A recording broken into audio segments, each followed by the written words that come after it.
Olá, sejam bem-vindos ao projeto Biologia Passo a Passo, um projeto destinado a auxiliar os alunos num caráter de revisão dentro da área da biologia, com textos específicos em relação ao assunto em questão que você deseja ter uma otimização dos seus trabalhos.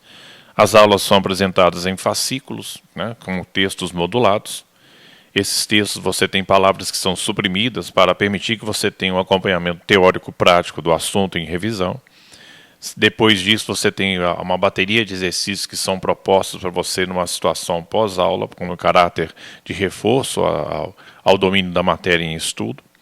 E depois segue os chamados simulados, que são específicos para fechar todo o caráter de revisão que são propostos para você para verificar seu grau de domínio no assunto. Eu sou o professor Márcio Pinho, responsável por esse projeto. O projeto Biologia Passo a Passo, ele tem dentro dele um mecanismo de funcionamento que é extremamente importante que você siga as recomendações.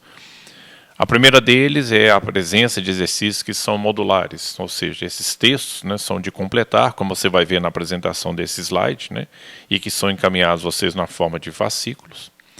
Segundo deles, é interessante que você tenha sempre em mãos um caderno de anotações para você poder fazer o que a gente chama de mapa conceitual. É o que tem de melhor no sentido de fazer com que você consiga ter um amplo domínio em relação à matéria e é a melhor forma de você fazer uma revisão bem concreta, bem basada em relação ao estudo em questão. E o terceiro elemento também que deve se destacar é a identificação das imagens, que vamos dizer assim, um bambambam da história de sucesso que você tem em relação à área da biologia, que é o poder de você trabalhar em cima da imagem e você conseguir extrair o máximo de informação delas, tá? Então vamos seguir o nosso assunto de hoje em relação ao que está sendo proposto, que é a apresentação do que são ácidos nucleicos. Ok? Dentro dessa nossa proposta, você vai ver aí a apresentação do texto modulado, como foi colocado aí, e cabe a você então completar as palavras que foram suprimidas deste texto. Aqui você visualiza a molécula de DNA, que é uma dupla hélice, parece uma escada de borracha com uma torção central. E aqui você vê uma molécula de RNA, que é uma hélice simples. Tá? Basicamente, essa é a organização do material genético dentro das células. Vírus já é um bicho perturbado. Vírus você pode encontrar DNA com moléculas simples e RNA como uma molécula de dupla hélice. Então o vírus bagunça esse troço todo. Além de encontrar vírus com DNA e o RNA dentro desse modelo aqui. Mas vírus é um troço de outro planeta. Nunca vi um bicho tão complicado como é uma parte de vírus. Tá? Vamos lá então. Essas moléculas elas são gigantes na sua apresentação. Portanto, se elas são muito grandes, são macromoléculas. Elas são encontradas em qualquer organismo de organização que tenha um conteúdo constituído de membrana, citoplasma e núcleo, que pode ser organizado ou não este núcleo. Então é de organização celular. E que possui nos seus elementos químicos que fazem parte da sua base bioquímica da formação, então, portanto, é na sua constituição, uma infinidade de unidades que são chamadas de nucleotídeos. Essas são as unidades básicas da formação dos ácidos nucleicos. Podem ser de dois tipos. Aí vê o nome da criança aqui, chama-se ácido desoxirribonucleico. Isso é um nucleotídeo, tá? Aqui embaixo. E você tem um RNA que é chamado de ácido ribonúcleico. E esses são o nome dos dois grandes personagens que fazem parte desse histórico e da apresentação dessas duas grandes macromoléculas que pertencem na organização de uma célula. Aqui você vê um nucleotídeo padrão. Você tem um grupo fosfato ou ácido fosfórico ligado a uma pentose, que é um açúcar, e ligado a uma base nitrogenada. Tá? E da mesma forma como está sendo representado aqui, que as bases nitrogenadas elas podem se diferenciar de acordo com o seu peso molecular em 2 anéis ou apenas um anel simples. Quem tem 2 anéis, que é um anel hexagonal e um anel pentagonal, ela é chamada de base púrica. Quem tem um anel simples, apenas um anel hexagonal, é chamado de base pirimídica.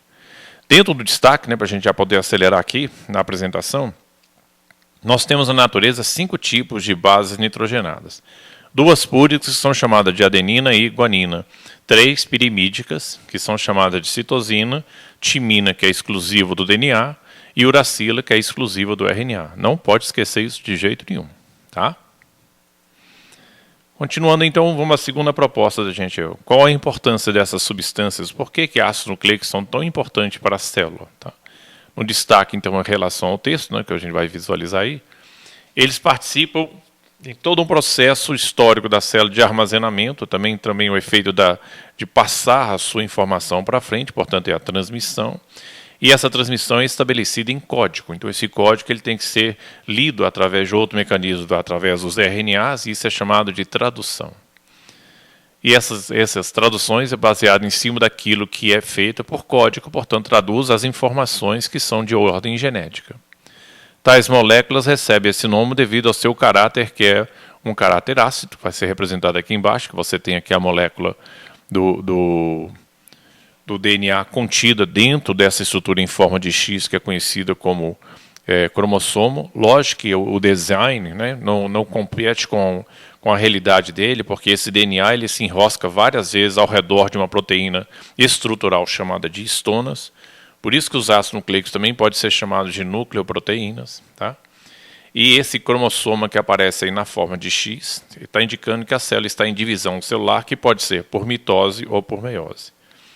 Então essas moléculas recebem esse nome devido ao seu caráter ácido, né, ácidos nucleicos, e também por ter sido descoberto nessa região do núcleo da célula, portanto é do núcleo celular, por isso que é a sua concentração maior aí. E aqui você visualiza bonitinho a organização de uma célula. Tá? Em azul você visualiza o núcleo organizado, depois esse núcleo foi retirado do interior da célula, na região citoplasmática dele, foi colocado para fora, e você visualiza que a superfície do núcleo ela é totalmente perfurada. Essa nova membrana que reveste todo o núcleo é chamada de carioteca ou membrana nuclear, e ela tem poros definidos. E por esses poros vazam, né, os elementos que são importantes na atividade da célula de tradução, que é o RNA mensageiro, o RNA ribossômico e o RNA transportador. São fabricados no núcleo, mas trabalham no citoplasma. Beleza aí? O próximo passo da gente, então, agora vai ser destacar quais são as unidades que formam essa substância. Afinal de contas, vamos ver a estrutura da unidade que é dos nucleotídeos para verificar de que eles são formados. Tá? A primeira coisa dele que está destacando aqui de novo, são denominados de nucleotídeos e apresentam 3 subunidades. Né? Essas 3 subunidades estão aqui. Ó. Um ácido fosfórico, também chamado de fosfato, um açúcar chamado de pentose e uma base nitrogenada que pode ser púrica se tiver 2 anéis e um anel só pirimídico. Tá? Então, subunidades que se ligam por ligações de éster. Então, aqui, isso aqui é uma ligação de éster, isso aqui é a ligação da pentose com a base nitrogenada também é outra ligação de éster. Isso é um detalhe químico, né, dessa estrutura, formando o grupo chamado fosfato, que é esse aqui. Ó. São essas bolinhas aqui chamadas ácido fosfórico ou fosfato. E também a pentose, né, que é um tipo de açúcar, que você tem 2 tipos de pentose que vamos diferenciar aqui. A ribose no RNA e a desoxirribose presente no DNA. E, finalmente, as bases nitrogenadas. Essas bases nitrogenadas elas podem ser púricas ou pirimídicas. Púricas quando tem duplo anel, que pode ser uma adenina ou uma guanina, e pirimídica, que pode ser uma citosina, uma timina ou uma uracila. Só que a uracila não faz parte da molécula de DNA. Uracila é uma unidade, né, é uma base nitrogenada exclusiva dos RNAs, enquanto que a timina é uma base nitrogenada exclusiva do DNA. Isso é um fator importante de domínio de vocês aí. Tá? Então aqui você visualiza ó, a presença no radical fosfato, um ácido fosfórico, ligado sempre à molécula de um açúcar, né, que é uma pentose, e no caso essa pentose é uma ribose, porque ele tem aqui a hidroxila nesse ponto.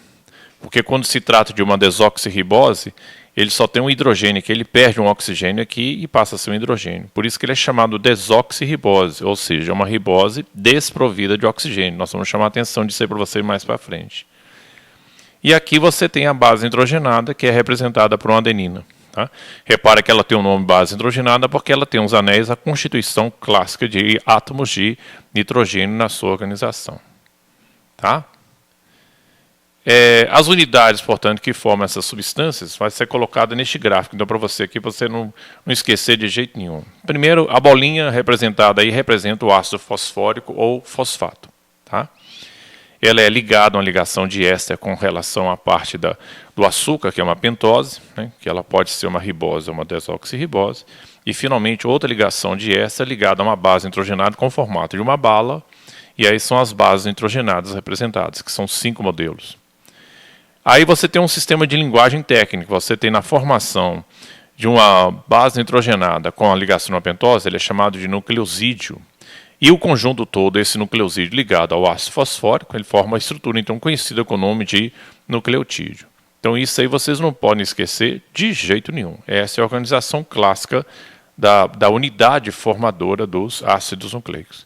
Daqui a pouquinho eu volto, dar uma revisão bonitinha em relação a esse assunto para vocês ficarem fera em relação ao domínio desses conteúdos.